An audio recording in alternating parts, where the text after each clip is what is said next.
Welcome, everybody. The National Postdoctoral Association welcomes you to its first Gender Equity Summit. I'm Tom Kimbus. I'm Executive Director and CEO of the NPA, the national voice of the postdoctoral community. Today, there are about 70,000 postdocs across the country in a whole variety of disciplines, providing innovation, creativity, and leadership to some of our most difficult problems we face as a nation. In our new NPA strategic plan, we have 4 strategic pillars, and one of them is dedicated to diversity, equity, inclusion. And we launched this summit in light of this new plan, both to advance the conversation around the inequities that happen around gender in the postdoc community, but also to hopefully engage and to prompt actions to improve the postdoctoral environment. So this summit is intended to cover all gender identities. Even if a speaker is focusing on issues affecting one particular identity, the thought is that lessons can be intended to apply broadly and be extracted from that one identity discussion. Similarly, we might have speakers talking about one particular discipline. If you're from a non-STEM background and you're hearing about a STEM issue that arose in a STEM environment, these are all intended to benefit our broad audience. We're trying to extract those lessons. We thank our summit partners, the Association of American Medical Colleges, the Association for Women in Science, the Higher Education Recruitment Consortium, or HERC, with whom we're partnering today on this particular panel, and Out to Innovate, which is formerly Noggle Step. The summit consists of 5 sessions, 2 of which already occurred today, but will be recorded on the NPA website. This one that's happening right now, as well as 2 that will be happening tomorrow on Tuesday, and you're invited to attend all of them. This is very much intended to be a conversation, so please engage with us today. There's a chat function you can use in order to have a conversation generally or express your feelings or comments or thoughts. There's also a Q&A button that you should see in your column in order to ask questions directly of the speakers.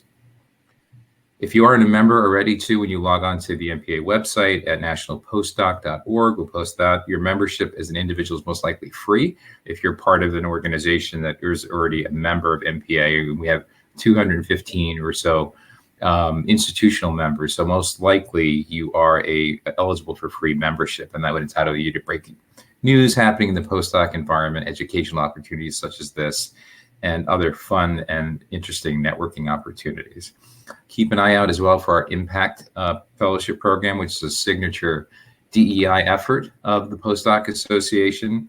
We're trying to empower a certain group of fellows from underrepresented minority cohorts. As well, you follow us on our major media outlets to find out what's happening in the postdoc environment. We also wanted to flag for you that there are leadership opportunities available if you are a postdoc or involved in the postdoc community through the NPA, including July is when we have our turnover on our board. So we have a couple of board openings as well at the NPA. So with that, I hope you enjoy this panel as well as the rest of the summit. I'm going to turn it over to Jessica Wise, who's Training and Development Director at HERC. And we're very proud of our partnership with HERC and very happy to have them as part of our tight group of allies within the NPA. Again, take this conversation, move it back to your institution, and remember to keep moving this progress forward beyond today. Jessica, I'll turn it over to you. Thank you, Tom, and big thank you to NPA for bringing the summit together. It's a topic that's very top of mind for the Higher Education Recruitment Consortium, my organization, and we were thrilled to be working with you all on this. We are going to make this as interactive as possible. So while I'm warming up my slides here, if everybody could go ahead and put where they're from, either their institution or their region, depending on what you feel comfortable with and your role. Are you a postdoc administrator, what have you, so we can see who's in the room as best we can without seeing your faces. We'll also be using Padlet throughout the session, and I encourage you to perhaps open a second browser window so that you can easily toggle between those two. and watch and add to those Padlets as you're also looking at the presentation. I think Tom hit on all these logistics. I just want to reiterate the Chrome piece, very important. You'll find it a lot easier. Your audio won't go out, as we learned during the practice session, as I mistakenly did not go through Chrome. It is definitely the preferred browser. There is closed captioning available. If you're not finding that, let us know and we'll make sure to get in there. Great. We have folks from New Mexico, Colorado State. We have postdocs, a lot of you there with some grad assistants and some admins. So thank you and welcome to all of you.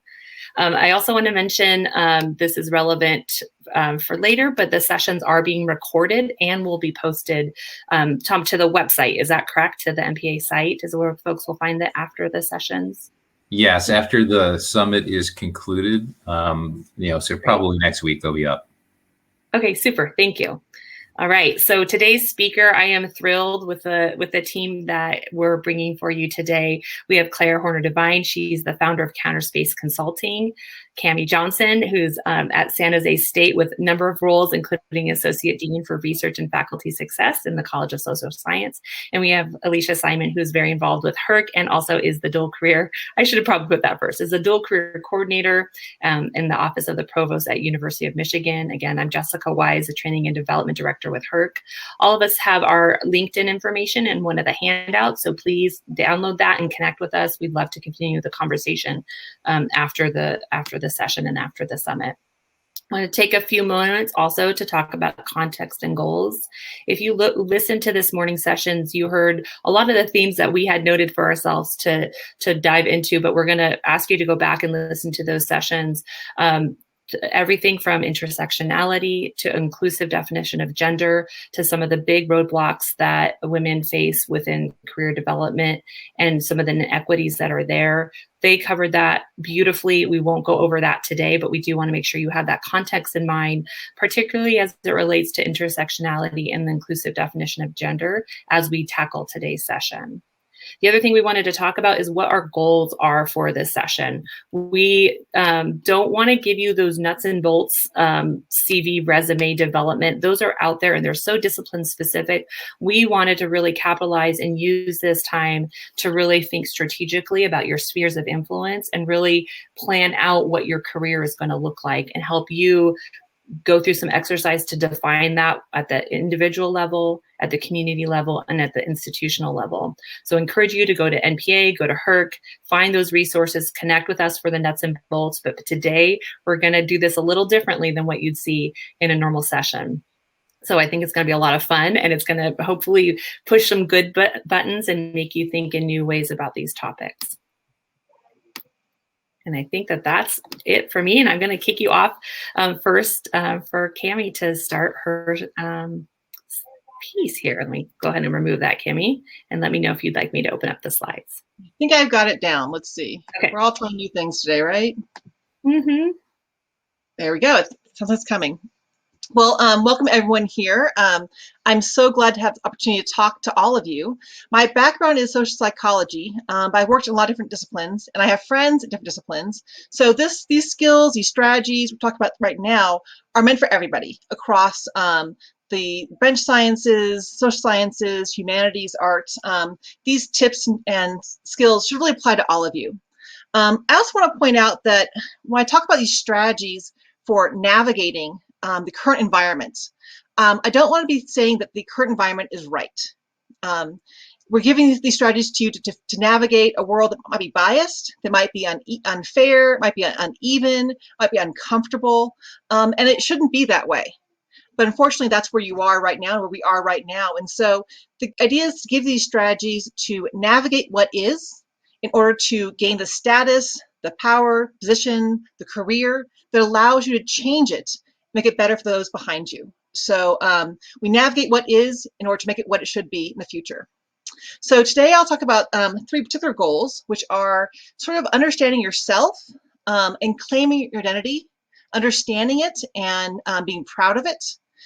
Then sort of in your sort of job search process, then once you're in an institution, how do you assert that and claim it? And then finally, how do you use that identity to guide your decisions moving forward? So it's really about understanding who you are and claiming that in a very positive way. So hit the slides here. Oh, sorry. So naming and claiming. So what we know is that men are more likely to claim and assert expertise and knowledge. If you've heard the term mansplaining, or if you've been in a seminar class with mostly men, you may already know this. They're much more likely to claim expertise they may not necessarily have. And it's very easy when you're a senior grad student or a postdoc or even new faculty, you may feel less confident about sort of claiming your expertise. We don't always recognize our own expertise. We feel like, you know, my advisor was the expert in my topic area, and so I'm still learning from them. But as you become a postdoc and you move into a independent career role, you realize you're the expert. You know, your advisor's not there anymore. Nobody else knows as much as you do about your particular area of research. And really importantly, if you go to some institutions, particularly small liberal arts colleges or other schools, you might be the only person in your field who is an expert. So if you are a U.S. historian, they don't care if you're California history or Texas history or, you know, colonial or World War II. They don't know. You're just the American historian. So when you come into a school like that or institution like that, you are actually the expert in the entire field of U.S. history, or the entire field of social psychology, or you're the chemistry person or chemistry person. So understand that your expertise will grow as you leave and step away from your advisor and your area of research in your PhD program. So what I want you guys to do right now is we're going to name and claim our expertise from the very beginning. And if you're, we have a lot of people who are administrators of programs. I'm going to ask you to also participate. It's a very hard thing to do, even for me as a person who teaches this workshop multiple times, to say I'm an expert in. And so even if you're just here, not as a postdoc, but as someone who runs the programs for them, I'm going to ask you to also participate in this activity. So what we're going to do is you're going to, in the chat, complete 2 sentences. Hi, my name is, and I'm an expert in, and enter your particular research area. And then, hi, my name is, I'm an expert in your broader area. So in your public chat over here, over on the side, your right-hand side, type in your name and then claim your expertise. Give you guys about 2 minutes to do that. I'll do it here myself as well.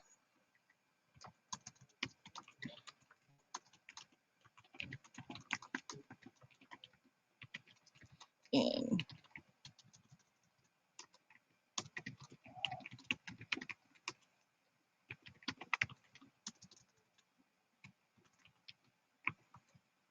thank you, Misty, Meenakshi. So I did it once over here myself.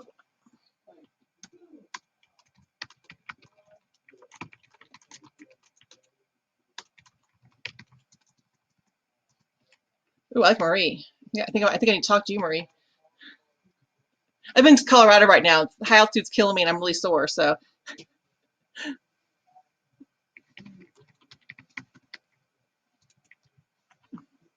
Excellent. I love seeing these things here.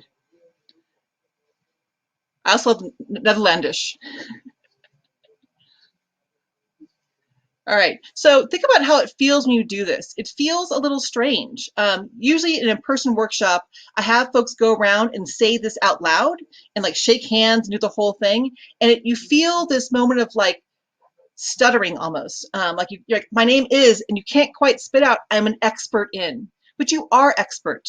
You are postdocs, you have your PhDs, you've demonstrated your expertise, and you have to claim that early on. And part of that is part of who you are when people think of you later on. The identity you have links you to networks and helps you guide what you're going to be, and who people are going to see you. So psychologists, I know when we meet people for the first time, we categorize them. When I joined San Jose State, there were 67 new faculty joining with me. Right, my friend Fritz was the packaging guy. Brandon was the biology guy. He does cancer stuff. Like you sort of had to put them in some sort of category to know who they were. Now, 15 years later, when people ask me who can do this project with us or who are we looking for a partnership, I still come back to those initial thoughts about people. And so you want to claim that identity and claim your expertise, so you aren't seen just as your demographics. You aren't just seen as, oh, you're the woman with long hair or you're the tall guy. You want to be a person who's known for your particular expertise. On here. And so it's also, if you watch the TV show Friends, every episode of Friends is actually named the one with.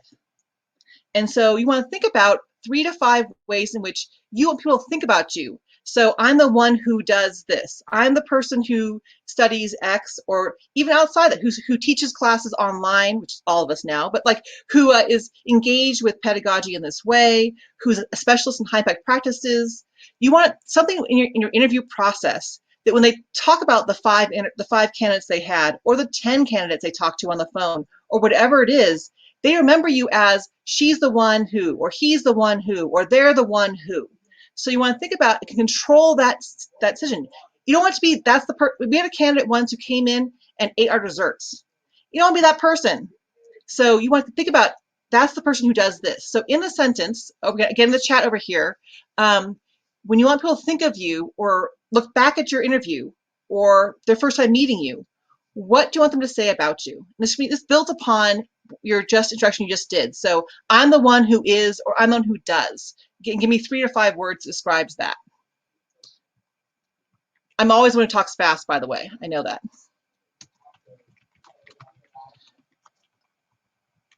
I'm typing my answer right now.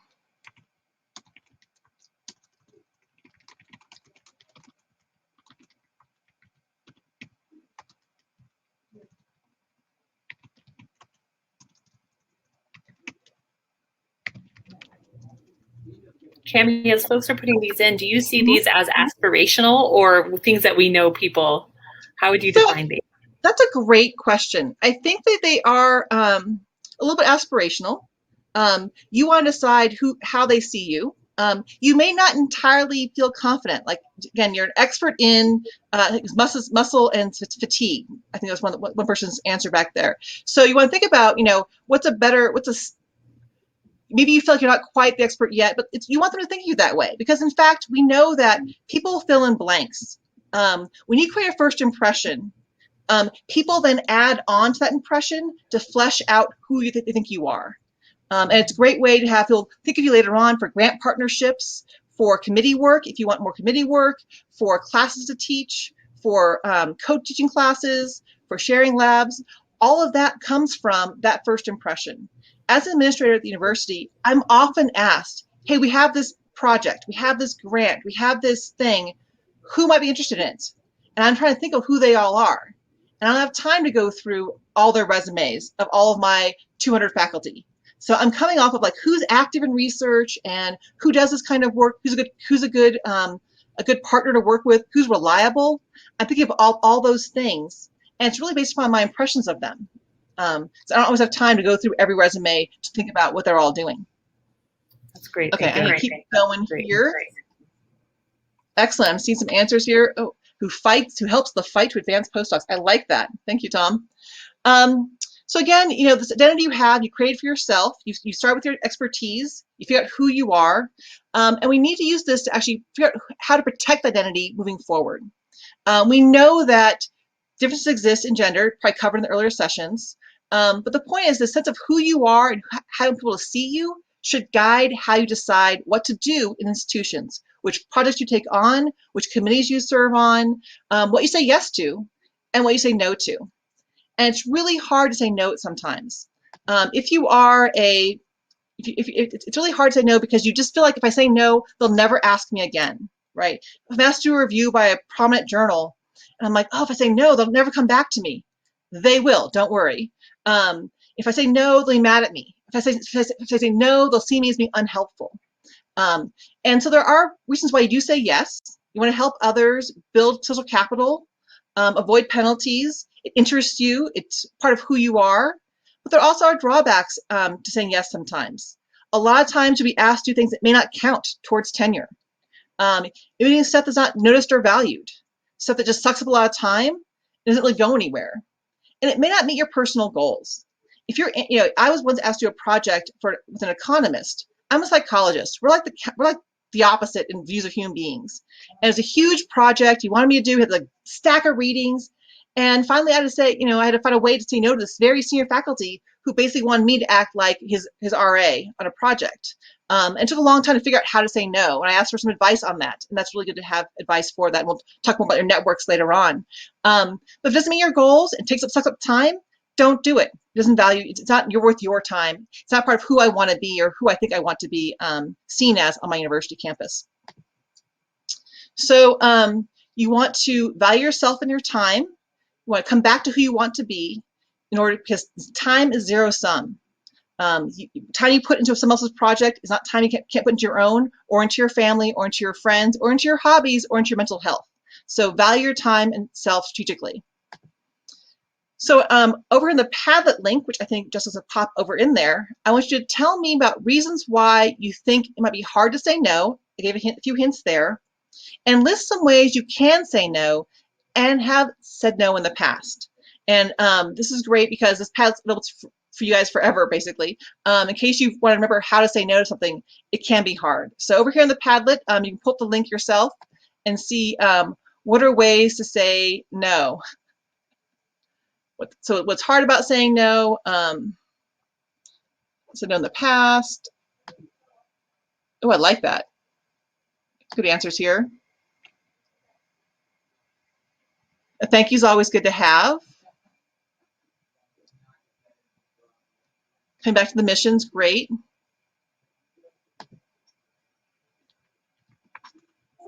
Oops.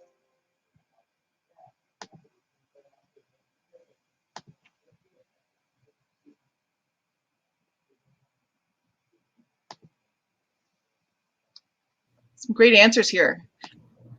If you're having any issues with the Padlet, there's a from the chat too. Use the chat, and I'll move it over. Yeah.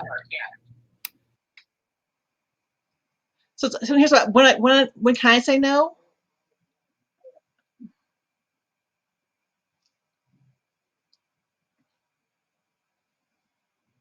That's a hard one too. And there's so many great ideas. It's hard to choose which ones you want to follow. There's two things here I'm seeing. One, I'm seeing about how it's hard to say no because you're lower in power and be asked to do things that aren't part of your job. Another thing I'm seeing here is about saying no because it's hard to say no because you want to try more things. So the first one, in terms of being asked to do more things that are part of your job, that's a negotiation. That's when you say to someone, listen, here's my job description. Here's what I'm doing.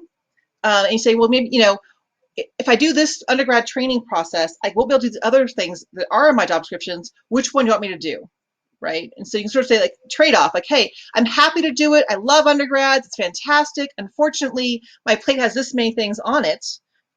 Which one should I drop? Because you're asking me to do these other 5 things instead of this one thing that's, so you can sort of negotiate that a little bit. Which you want to make sure it's recognized. So if you do work that is you can't say no to, ask that to be mentioned in your letter, right? Your letter of recommendation, or find some way to have that recognized. So the key, sometimes you can't say no. Sometimes you're asked to do tasks that are like not very good or don't feel like what you want to be doing. But there are ways in which you can sort of at least get paid for it, either in your time, in actual money, or in some sort of credit. Right, so as a postdoc saying, make sure I like to be credited for this, or my job title should also include lab manager. Some ways in which it'll be on your resume or your vita moving forward, so you get some sort of payment out of it. And then also in terms of so many good ideas, it's really hard. If you get too many ideas, you get overwhelmed. So it's recognizing you can't pursue all the ideas and find out the ones that really are best for you strategically. That's where a mentor is really helpful to help you understand which ones you can say yes to, which you can say no to, and how to say no. And again, that's our next section, is about how to use your networks to help you find these answers. And then finally, here's some answers here. This is just a quick couple of JPEGs off the internet.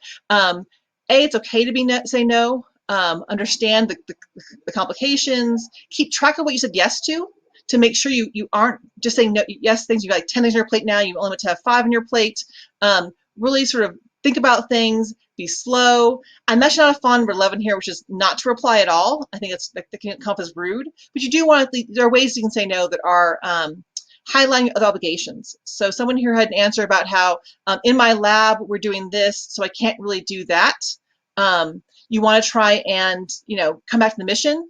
I'd love to help you right now, but I don't have the bandwidth right now to meet your needs and other needs I'm already obligated to, but this person might be able to help you out. So giving them somebody else to direct to. So I think that's the end of my section. The key here is to think about, the 3 questions you've done so far, which is, what do you want to be seen as? Who do you think you are? And how do you want others to see you? And to really to understand that and use that to guide your strategies and your actions, both in searching for career opportunities, but once you're in that new job, making sure you have the path forward for yourself that really leads to and helps you realize your goals. So that, I think I'll turn it over to our next person, which talks about giving that advice you might need to say no and to understand which things are and are not helpful to you. While we're waiting for Claire to get her slides up in a moment here, we do have a couple minutes here, and I wanted Camille to just dive a little bit deeper. This idea of building this archetype of yourself for your professional development is, I just really like that, working backwards in or with the end design in mind. Can you talk a little bit about how that's evolved for you personally? So when you came in, what was the archetype you're working for? What does it look like now? So maybe those 2 endpoints, and just give us a little bit of a snapshot to make that more real. So I'll be honest, I came into my institution and I was like, I'm a research person. This is what I want to do. I want to do research. I'm going to be honest here, if no one hears from my school, I did in curriculum and like GE and learning goals and assessment. I was like, I couldn't even, a life goal was to never understand our GE program. I was like, I just don't want any part of that. I loved research, helping other faculty do research. And so that was kind of who I was. I decided, I was the person who went to every presentation, every workshop in my college. It was funny because my chair thought I was going for the free food because once you're a postdoc, you're always a postdoc and you always go for food. But I became the person who always showed up. And so that was a very conscious point of me. Like, I'm the person who shows up, who comes to everything, who contributes to everything. And then it gave opportunities. So once I was a researcher in my university, which is a master's institution, there's no Ph.D. students. When they needed a person to help with strategic planning for the university who could do data analysis, they're like, oh, hey, Camille will do it. And so as a junior faculty, I was an analyst on our first strategic plan. I worked with the president and very high VPs on this project, and then I became the person who did accreditation. So all these things became, Camille does this kind of stuff. I got the reputation of being an analyst, quantitative analysis, and it really, they just started tapping me for more and more things, which is how I ended this role now, which is supporting research and faculty, which is like the perfect job for me, and I totally love it. So I'm happy to talk to anyone later on. My email address is on the handout, and I'm happy to learn more about and help out anybody else who's doing this stuff. But I will hand off my time now to Claire, I believe. Thank you. Yeah, that's helpful. Thank you. Claire, over to you. Okay, so I have to get my slides back up. Okay, I think I've done it. Is that right? Does everyone else see that? Great. So thank you all for being here today.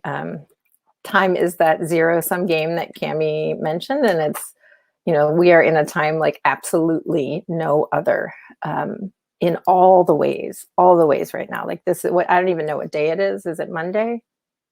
I think it's Monday. This is a Monday like no other. COVID, loss, heat, global climate change, the incredible politics that our country and many other countries around the world are experiencing, and really thinking about what is going on in the public conversation with white people too around race and loss and murder and anti-Blackness in particular in this country, right? So time is like no other.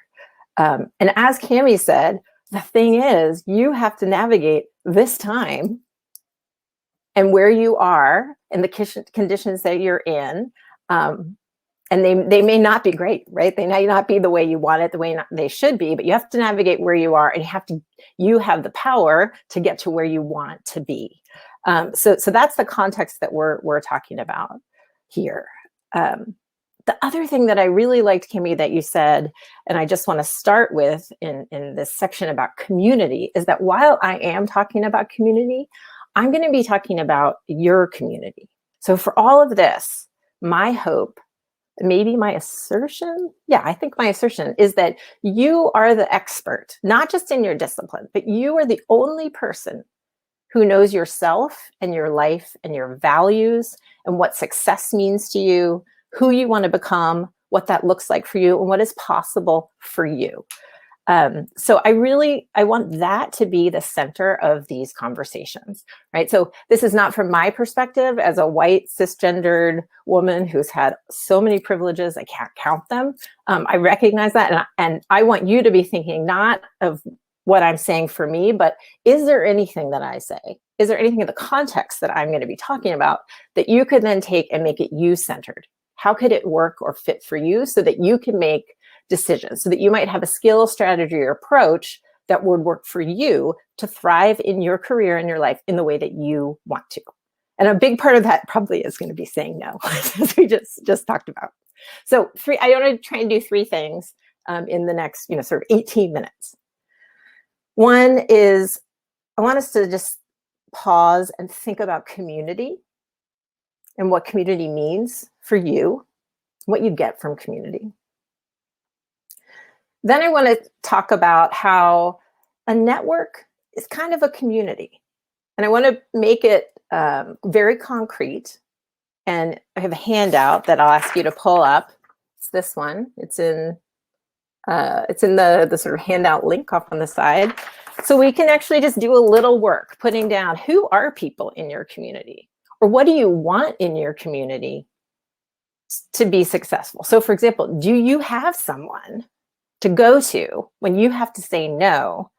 Who's your go-to person or group or people to say like, oh my gosh, I have to say no to this thing and I don't know why. Here's why it's complicated for me. Who can help you figure out what you want to say, how you want to say it, and what the repercussions may or may not be for you, right? So thinking about what it is that you want and need in your community, in your network, so we can look at what work do you also want to do, like who do you not have? Do you not have that go-to person, and how can you find them?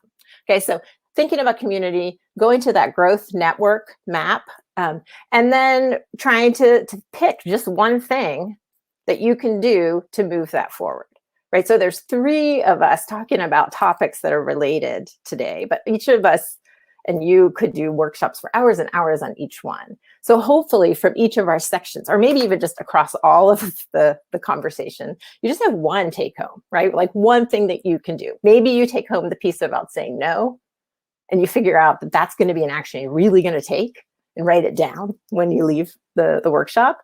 Maybe it's going to be something about this growth network, or maybe it's going to be something that Alicia talks about in the next section, right? So I just want you to have that context in mind. What is the nugget, the one, if there's only one, just what is the nugget that you're going to actually take some action on? So let's pop into the Padlet again. Jessica, can you put that in the chat? And I would just love for you to take 30 seconds or a minute to start and just think about what community is important to you and how does it support you in your life and your career. So community that's important to you, and how does it support you in your life and your career?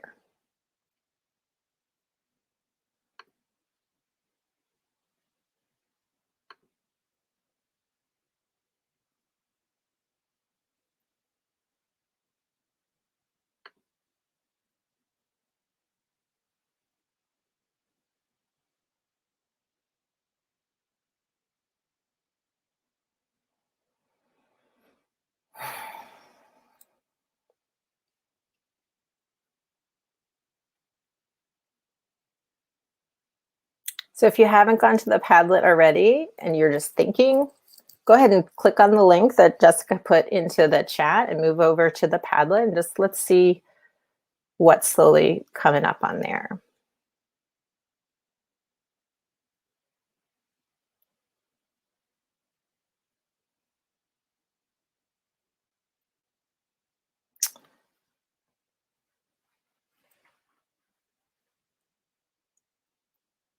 So we've got supporters, family, community that's providing support under stressful times,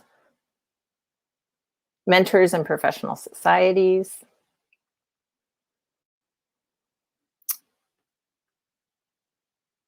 Someone talking about professional mentors and colleagues that can provide reflection and guidance in areas that you're not familiar with, right? When you're transitioning into new parts of your career, which is sort of part and parcel, I think, of being a postdoc.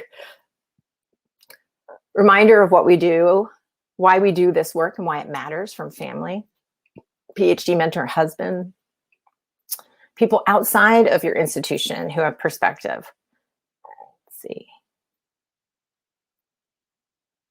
Alumni network for broader connections. Yeah, really thinking large about that community or network. Community helps me stay focused on what's important to me and to groups I serve. There's all sorts of likes and hearts on there too, by the way. Great, thank you.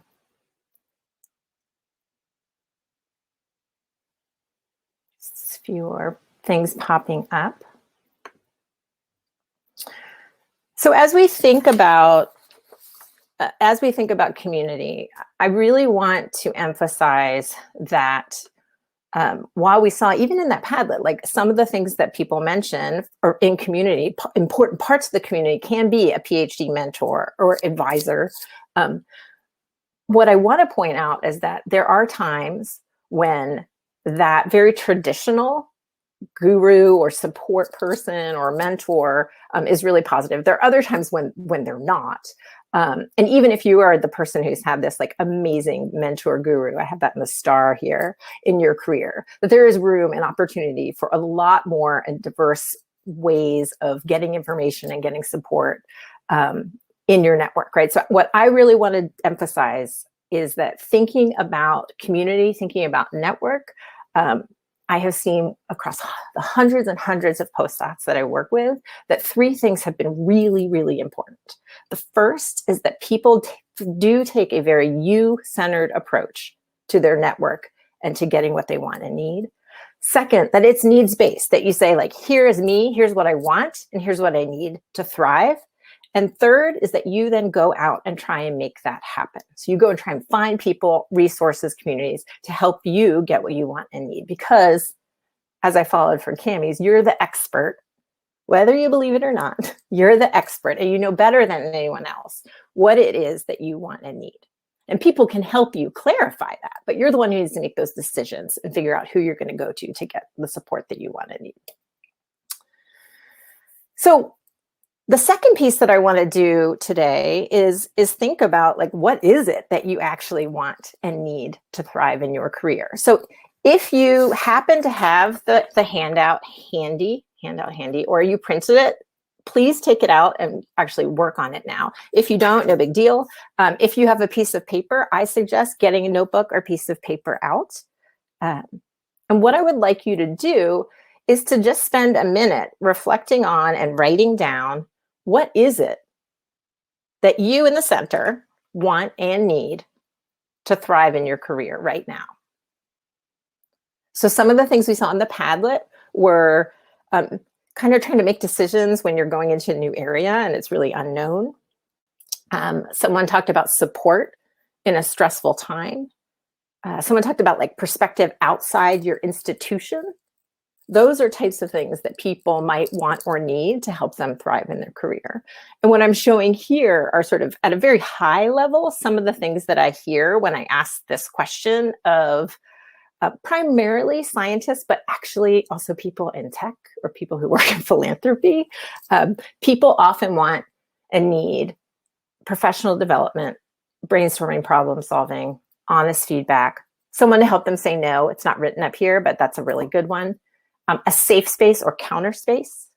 So a counterspace is a term from critical race theory that is a space that's counter to the majority space in academic culture. And having a place where you share a set of identities or suite of identities with the other members of that group, where you can bring your whole self and not just your professional identity, but your professional and social identities all in one place without judgment or question, can be really, really important in people's networks as well. So be thinking about, what role does identity, gender, ethnicity, ability status, sexuality play in who I want and what I need in my career as well.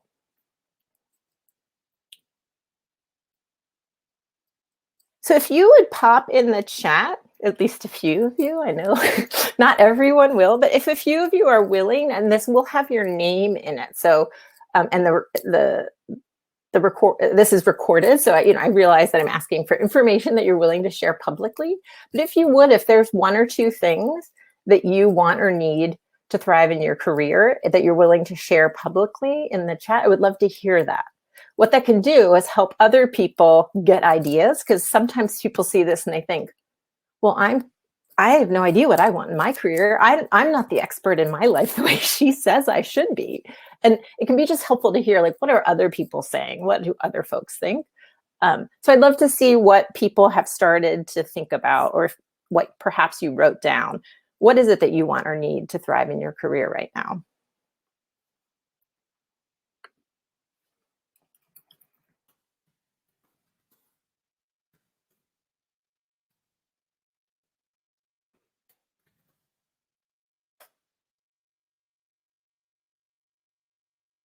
Staff to deliver more services.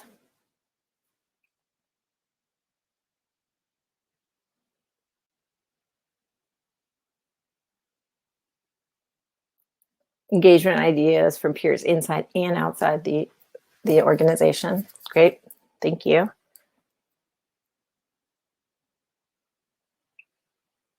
Flexibility, honest feedback, compassion for different challenges, high impact paper, so help writing, help getting grants, help with endorsement, help with accountability, yep, professional development, mental health support, making a strategic plan. These are excellent. I always want to read you my whole map when I see these. So this gives you an idea of some of the things that people are talking. Sometimes people say stats help. I need stats help, right? Like I put that under technical support, but additional institutional support. So who do you go to when you want additional institutional support?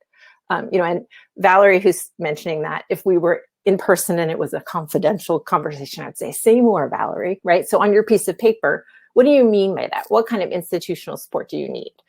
Julie wrote about accountability. What kind of accountability do you want or do you need or would have the biggest impact on you right now?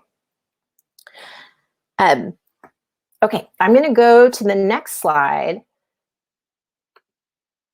where this is sort of a homework piece that you can do. Again, most of you I know don't have this map, but the idea is that once you start a list of what you want or need to thrive in your career, you can start to map that onto a network or community. So what I like to do is then have that you-centered piece that we have, I'm showing you on the map right here. And then in each of those boxes, populate the need or the want that you have.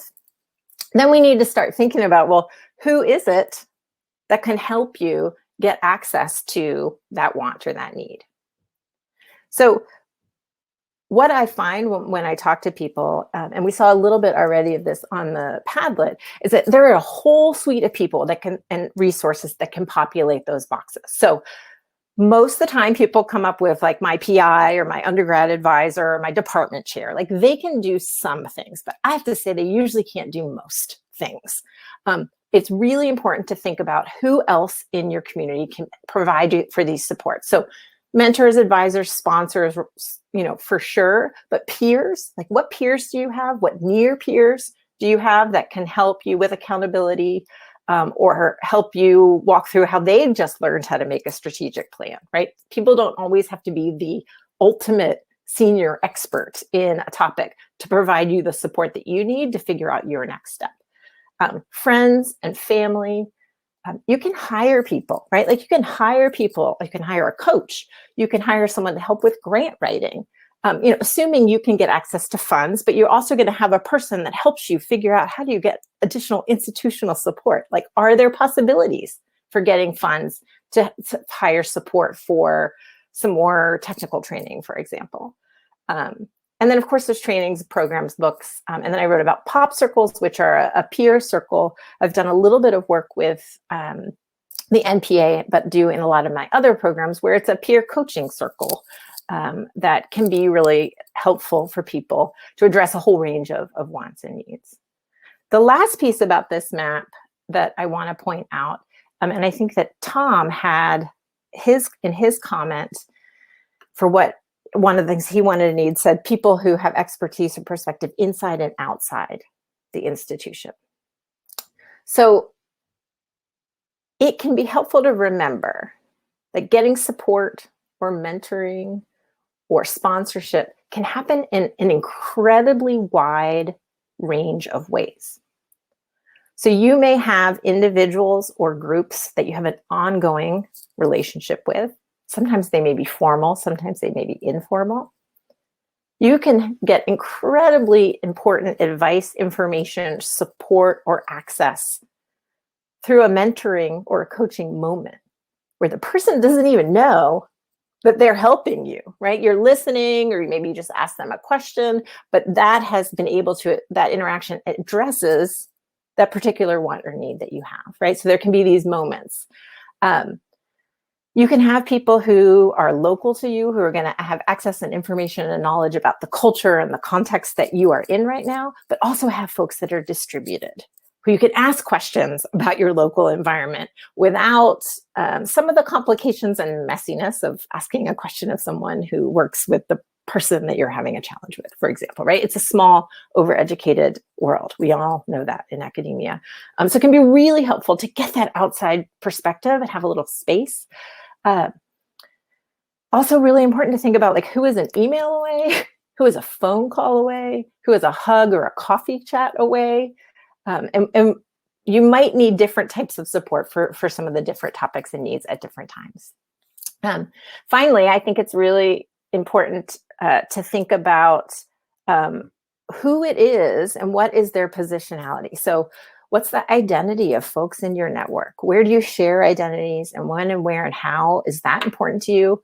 When and where and how are you engaging with folks with whom you don't share the majority of your social and professional identities? And really thinking about what your network looks like and how you're engaging with the world. What's the breadth of ideas and experience that you are really using as the sort of fertilizer for you becoming who you want and being the successful in the way that you want to be. And then, I said finally, but I mean, finally, like folks in your fields, folks outside of your field, like it can be really helpful. Let's say you're in molecular biology, like talk to someone in political science. Hear what they think about transitioning in the career or stress or balancing. Like it's different, and often you can identify the central threads that are the same, right? So it can be really helpful to give you perspective on your experience and institution and situation when you hear like what's in common, what's different. That can give you some totally new ideas and insights that you just can't get when you're on your own or you're thinking only in your context.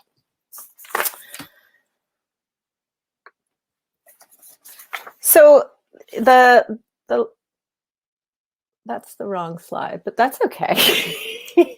The last thing that I wanted to do with you is think about this idea of a possible take home.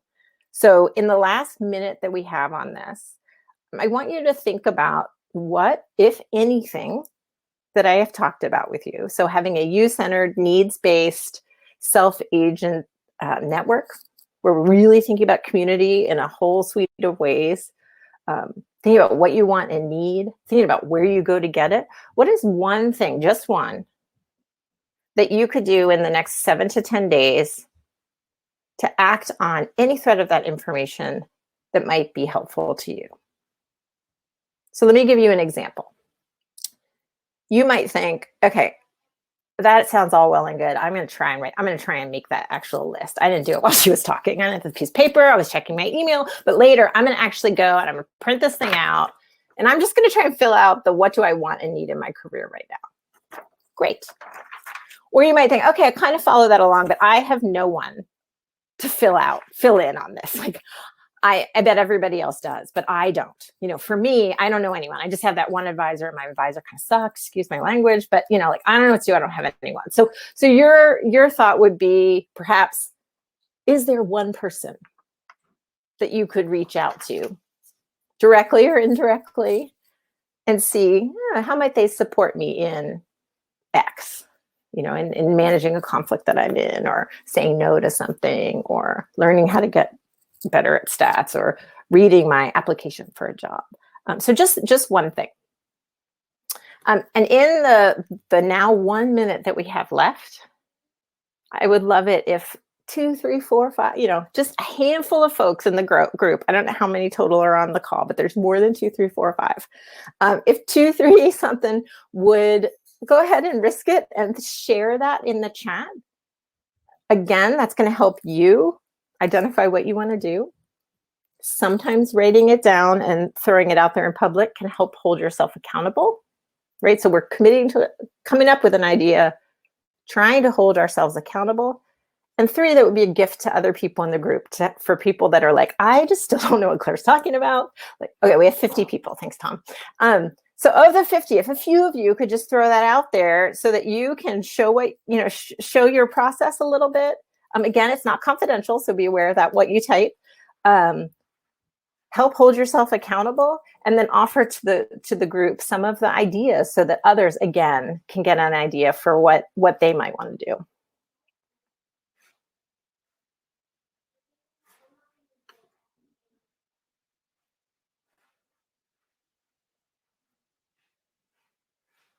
Nobody wants to do it.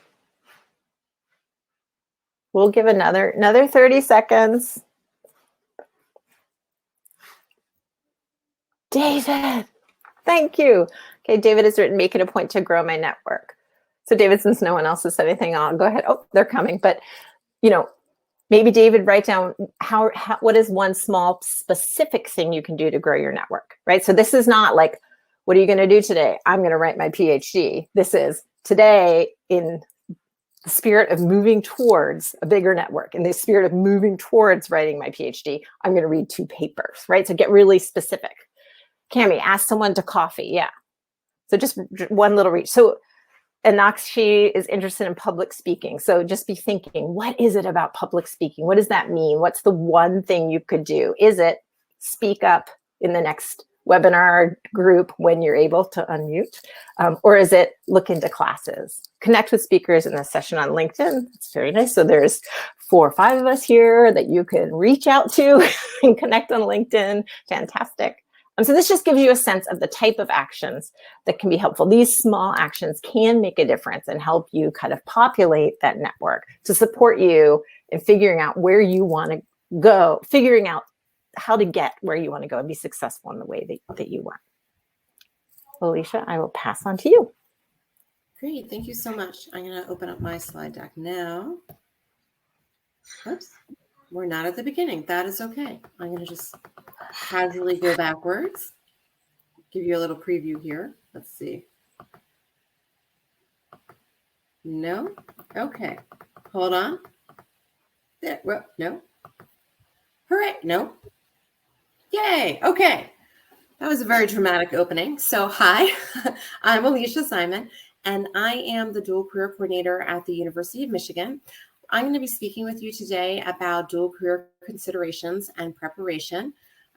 This is definitely related to the prior speakers, but also a little bit of a standalone topic. So let's jump right in.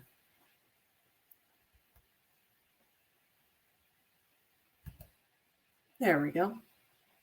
And I'm going to begin by asking you to take in a couple different terms that I'm going to be using. The first is I'm going to use the phrase faculty partner. And when I say faculty partner, what I'm talking about is that person who may be interviewing for a faculty job or who already be on the faculty at an institution. All universities want to hire and retain outstanding faculty. And so faculty partners are the person within a dual career couple who already has a relationship of some kind with that institution. The dual career partner that I'm speaking about is the partner or spouse of that faculty partner. So a person who does not yet have a relationship with an institution or with that specific institution that the faculty partner is interested in. And so they have a more amorphous connection to that institution. So we're going to talk about how that person, the dual career partner, is involved often in the decision-making for the faculty partner about where they fit best. So some key considerations are that in a dual career couple, there may be two academics. So both people may be seeking to out faculty opportunities or other types of academic opportunities.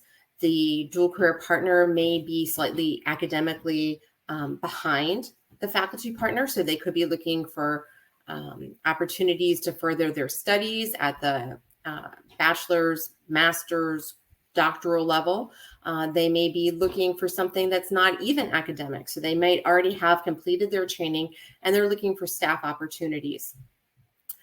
So an important consideration is that dual career is different at almost every institution. There's no cookie cutter pattern for how dual career works. And because what an institution can do varies greatly, this is one of those instances where sometimes your network, your community that Claire just talked about, may not be the best source of information. Because often in dual career situations, people hear stories or rumors or anecdotes. It may be that your faculty advisor had an experience that went super well at their institution, and they think that that can be replicated in other locations. Or it could be that you speak to a friend and that they had a really bad dual career experience. There wasn't an opportunity for their partner at their institution. And so they have a very different framework and understanding of how dual career works.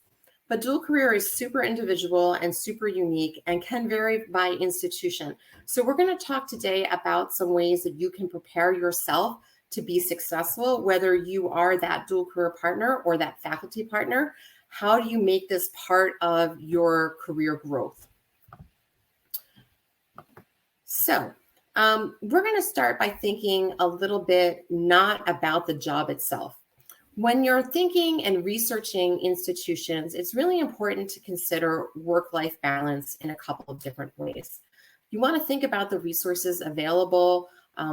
And when I'm using community here, I should say, I mean the whole community, where you might be living, what that environment is like, where you're going to be building your connections, where you're going to be meeting and interacting with others and finding a new social network for yourself if you're transporting to a new area. Or perhaps you're moving back to an area where you've previously lived. How are you going to re-plug into that community and engage in a way as a working professional as opposed to perhaps a student or perhaps a child in that community? You want to think about the resources of a university in a very holistic fashion. When you're taking a job, it's more than just the work that you're doing. It's also all the other pieces of your life and how they're going to fit together. I think the pandemic period really made people think more carefully about work-life balance and about some of your responsibilities. So you may want to look and see if that institution offers not only childcare, but do they offer elder care? Do they have childcare on site? Do they have opportunities for personal wellness? Do they have opportunities to take advantage of counseling services? What would my commute be like? How would I do that commute? Where is my parking? What is the cost of living in this area? All these pieces are often just as important as the job itself, because while you are engaged in work, you also are engaged in building your life outside of your job. And so you want to make sure that you're entering into a community that will help you facilitate that and be successful both professionally and personally. So I'm going to give you a quick snapshot of dual career at Michigan, and I think this will help frame what dual career is like at some larger institutions. At the University of Michigan, there are 3 dual career coordinators, and we also have support from an administrator. In 2018-19, which is the year that I have the most recent stats, that was pre-pandemic, there were 242 dual career cases. So that reflects the total number of cases or individuals that we were working with. But I want you to note the next statement below that, which is that in 18-19, the average dual career case lasted 11 months. So it's not an overnight process. It really is a long, ongoing process. That's the average. Did some cases happen much more quickly? Absolutely. But also some took even longer than 11 months. So it's important to really think about how you're going to approach this, because it is a process.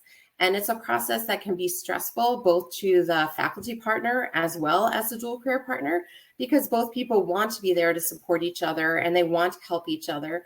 And when it's a long process, you know, it's a lot to think about, and it does add stress and tax to the relationship. So when do you start to ask for dual career support? I just told you it could take a long time. I'll just note here that we did an informal survey a few years ago, and we found that more senior faculty are comfortable bringing up the concept that they have a partner early in their interviewing process. Now, it's important to note that under federal regulations, you should not be asked whether you have a partner or spouse during the interview process. But people may try and feel you out and get a sense of whether or not you're going to have a partner. And I think that's one reason why people feel reluctant to talk about whether or not they have a spouse. They're concerned it may in some way impact their capacity to be hired or to be considered as a candidate. I would encourage you to be open to talk about the fact that you may have a partner or a spouse, because particularly if they are an academic partner, we need to engage with them from an institutional vantage point as quickly as possible so we can see what kinds of options are available. Whether or not an option is available to that partner may impact your decision about whether or not you choose to accept an appointment. So it's really important to get clarity, not just from your point of view, but from the institution's point of view. What could we potentially offer? What is possible? And if we don't have something possible at our institution, are there ways that we can help support that partner to explore options in the broader community, in the region, perhaps in the state, that would be a better fit for them? So who do you ask for support? I am a professional who works in the Provost's office to help folks with dual career issues. So I'm helping both our faculty and staff on campus, as well as the dual career partners and faculty partners themselves. But some campuses don't have professional staff dealing with dual career. So you may be working with your search chair, with a departmental chair, with a faculty member, with an associate dean, with somebody in the provost's office. It could be an assistant or associate provost. So what I'm trying to indicate here is that there may not be one touch person at an institution. There may be several. But it's a good time to ask about who to reach out to, again, early in the process. You can also sometimes facilitate this by looking at the university or institution's website. Some institutions are quite transparent about what's available in terms of dual career support, down to how dollars may be allocated to help support that. Other institutions are equally transparent, but what they share is, we don't have support available, but here's a list of websites or resources for your consideration. So there's a pretty broad spectrum of what's available, and a little homework on either the dual career partner or faculty partner's part to understand what may be possible, again, can alleviate some headaches in the future. If you have a certain set of expectations and they're not going to be met by an institution simply because they don't resource things in that way, it's still okay to reach out and ask faculty members for some support, for some guidance, for some connections, because everybody wants to help in this process. It's just sometimes they're not sure how to get started. I think this is a good point too, and that is that dual career status is not a guarantee. Again, this gets back to that community conversation piece. You may have heard that somebody's spouse or partner was guaranteed positions on campus. That's typically not the way it works at most institutions. And so if you go in with the attitude that this is going to be a quick fix, that I'm brilliant and everybody loves me and my partner is going to get us a job opportunity because everybody wants me, it's not likely to go well. And it's not really because of a reflection on your scholarly work or your achievement. It's that the partner is being reviewed for themselves. A partner should be taken into a university or into any kind of job based on their own qualifications, their own skills, their own expertise, and not because of anybody else. And I think most people want that. They want to be accepted for their own value. And so it's almost disrespectful to that partner to assume that they're going to ride on someone else's coattails. That said, I think it's always important to, again, be an advocate. So be respectful, be direct, be honest, but stick up for yourself. If you have concerns about what options could be available for your partner, bring those questions up during the interview process and see what can be possible for them and where to go for that support. So let's talk about being the strongest candidate you can be. If you're entering the job market or thinking about entering the job market this coming fall, you want to be the strongest candidate you can be, whether you are the faculty partner or the dual career partner or supporting people who fall into either category. Having people get their materials ready. Again, this session isn't meant to be a deep dive on preparing those materials, but this is a list of the materials you should have ready to roll. You want to have these as PDFs. You want to have them proofed. You want to have them ready to go. And in the case of letters of rec, you want to have already had conversations with appropriate people so that when you want to hit that go button, things are ready to happen. So I'm going to actually skip ahead to the next question. And Jessica, if you could help me with that link for the Padlet, I'm going to ask you to consider this.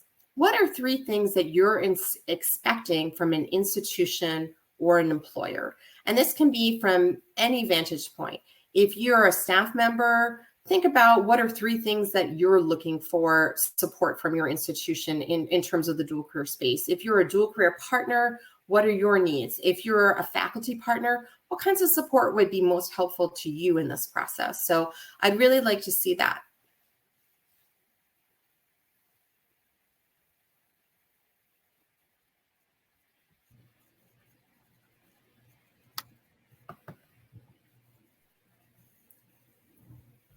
Okay, let me see if I can get that Padlet up too.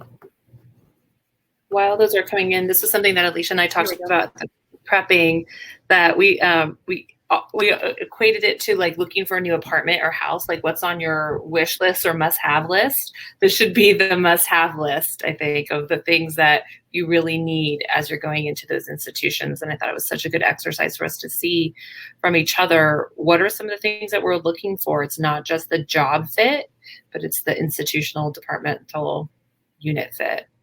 Absolutely. And it's really interesting to see a few of the questions or comments that are coming in already. We've got support, mobility, flexibility, equitable compensation, benefits. So I think these are those holistic things, again, that people are looking for. It's not just that you want a job, you're looking for all of these different components, affordable benefits. And here I'm thinking people are considering both traditional things like medical benefits, but also probably insurance benefits, long-term benefits. Look at all these. Let's see some other ones. Location. Financial guidance. Yep, I hear from a lot of people. There are concerns about housing assistance, particularly in expensive housing markets. Questions about moving expenses may arise. Questions about how to finance their own student loans, and is loan assistance or banking assistance part of the institution's packaging of benefits.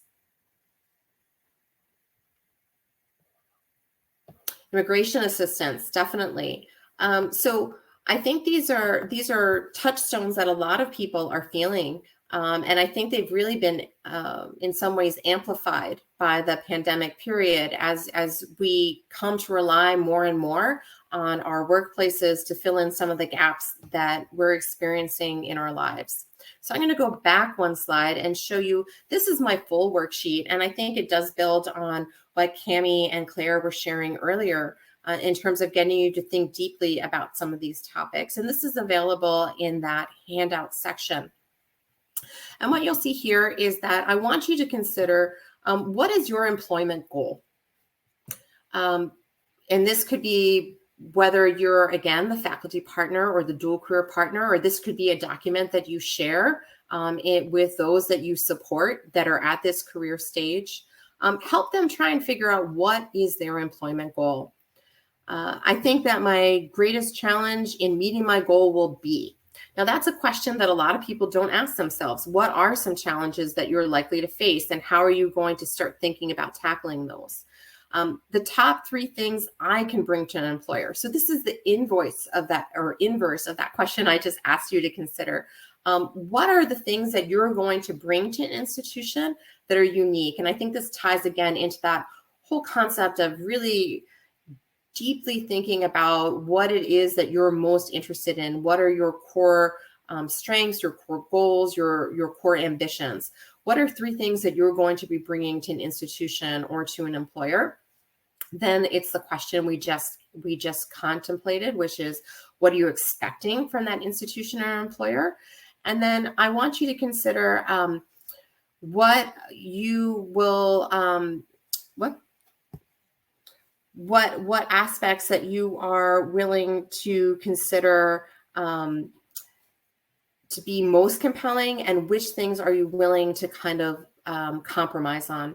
Compromise can be difficult, especially for the dual career partner. Often we feel like we're being asked to compromise a lot. I'm a dual career partner. I've moved around a lot, and I've sort of had to reinvent myself. So thinking about what you can compromise and what you're willing to compromise can be important as well.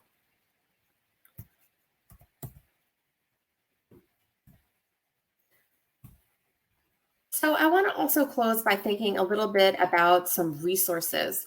Dual career, like I said, can vary from institution to institution. And because of that, there are a lot of concerns about equity, about inclusion, about what does dual career mean. I think that those are some really tough questions that dual career professionals are trying to kind of consider and think about and try to plan for as we move forward into a post-pandemic work world where people are going to be doing more remote work. People's expectations from employers are changing, and the types of supports and the types of assistance that they expect from their employer are changing as well. But I'd invite you to take a look at HERC's dual career resource page. It is quite detailed. It has a lot of links. In addition to further webinars and academic papers, there's information that's written in a more journalistic style as well. So I think it's really an excellent resource, and Jessica's putting up some information about HERC as well. So I invite you to take that under consideration. And I also have put up the webpage for the University of Michigan's dual career. I invite you to take a look at that as well. We have some resources, including resources about some of those tangibles that we've briefly sort of touched on, but not really talked about, like turning a CV into a resume and vice versa, or perhaps you've got questions about how you should be building your cover letter. Some of that type of information is available on the Michigan Dual Career page. And so I invite you to take a look at that as well as reaching out to me if you have any specific dual career questions. Again, it's sort of a broad and amorphous topic, but in general, I think the important thing to keep in mind is that institutions want to hire and retain outstanding faculty. And we want to work with you and with dual career partners to make that happen and to make it a successful transition, not only for you, but for the institution itself. We want you to come, we want you to be successful and to grow your careers. And we know that academic couples can bring tremendous talent to an institution and to a community. So thank you so much.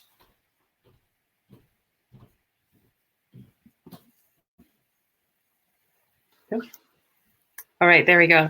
Thank you so much to our panel. I have a little note here of some of the things I'm going to work on. I have to work on my I am an expert in statement. I don't know, Camille, that one, like you said, it gets you a little bit, and Claire, I think the idea to really map out and be a little bit more strategic rather than, responsive on your network is so important.